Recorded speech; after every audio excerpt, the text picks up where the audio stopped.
So recently, the UK has had a bit of a heat wave. A lot of people in the evening struggling to sleep because of the heat. I don't know why this is necessary, but yeah, it's very difficult to sleep in heat. If you have aircon, you're very lucky. But whilst you're in a heat wave, and it is the summer holidays, what better to do than go to a theme park? You may burn, you may get stuck on the brake run of oblivion for about 15 minutes and shrivel, but there's nothing better than going on some water rides, especially in this heat. So today, in no particular order, I'm going to be going through some of my favourite water rides in the UK, along with going through some of those that I haven't actually ridden, but have heard good things about.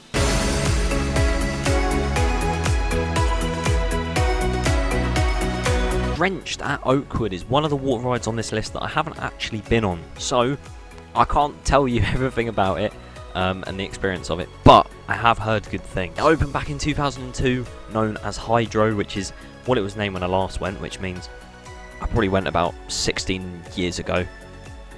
That doesn't make any sense. The ride is one of the tallest, steepest and wettest water rides in Europe. I'm going to say one of, because I feel like this thing, where I've got the information from, is actually quite old. And apparently, the drop is 88 degrees. Now, for those of you who have been on Oblivion, that is supposedly a 90 degree drop. It's actually 87.5, so technically, Drenched is actually steeper than Oblivion. Tiger Rock at Chessington World of Adventures. Now, this is one of the ones on this list that I have actually done, but I did it before it was actually called Tiger Rock. If you don't know, it used to be called Dragon Falls when it first opened, was for many years, and then recently it did get refurbished into Tiger Rock, and not that I've been there since, it does look a lot nicer on photos than it did before. It has quite a generic log flume layout, but it has two drops, one of which goes down, it's quite small, into some tunnel feature with some effects inside, and then the other is the main drop, which goes down underneath a massive rock tiger face. Does look very nice. Haven't had the chance yet to see it in real life. Hoping to go back soon to experience it, and also the rest of the rides in the park, because like I've said multiple times, I haven't been there in 6 years or so. Tidal Wave at Thorpe Park is well known for having a massive wave. It is probably one of the most well-known water rides in the UK due to its massive wave. It has a simple layout to it though. All it is from the station, go up a lift hill. Whilst you're ascending that lift hill, loads of water comes from the front of the boat to the back, so if your feet are on the floor, you're screwed. You get to the top of the lift, go round a 180 degree turn, then go down a semi-steep drop into the splashdown.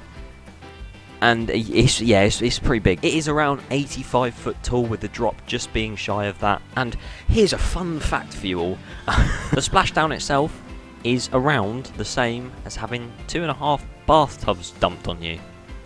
Full of water, of course, because if they weren't filled with water, then oh, that would hurt. StormForce 10 at Drayton Manor is a very unique log flume to the UK, I'd say. At one point in the ride, you do take a little bit of a lift up into a turntable, which will put you out backwards, to then go down another section of the ride, to then go into another turntable to be flipped round the right way.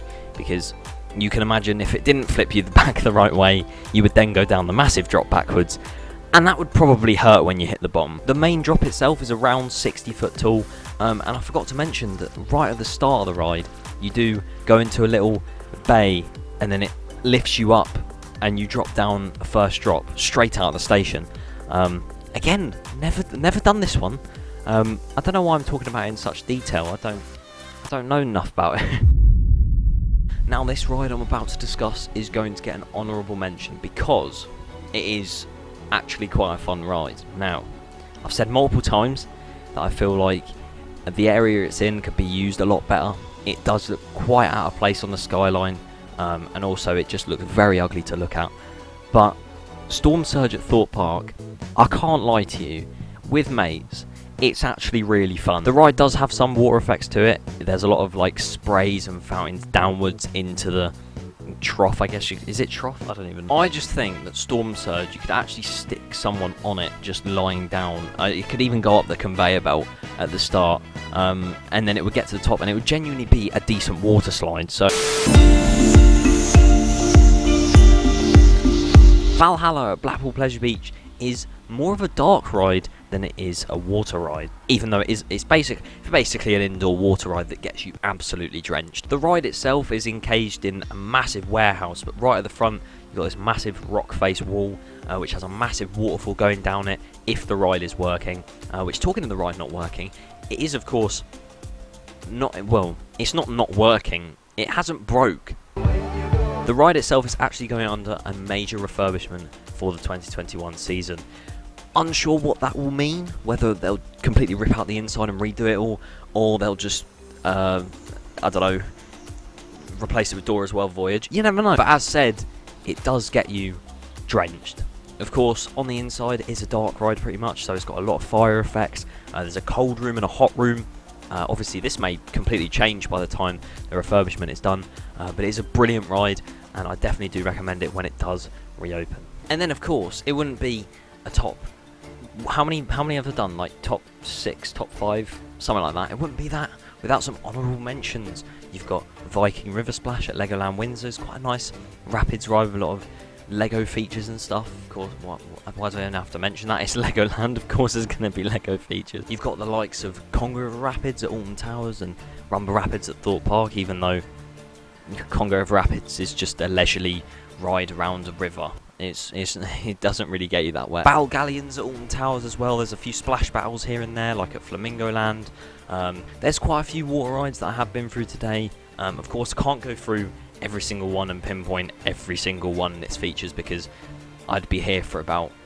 Well, no, we don't have that many water rides. I'll probably be here for about 20 minutes, but that's still too long. So yeah, I hope you guys enjoyed this top best water rides. You can't really call it a top 5 because I said it was no order, and that it probably ended up being a top 7 knowing me. So I tried something a bit different to normal with the video style. Usually I'm doing it with face cam and stuff, but I tried making it a little bit more different. Yeah, we'll explain it like that. But yeah, thank you for watching, and I'll see you all next time.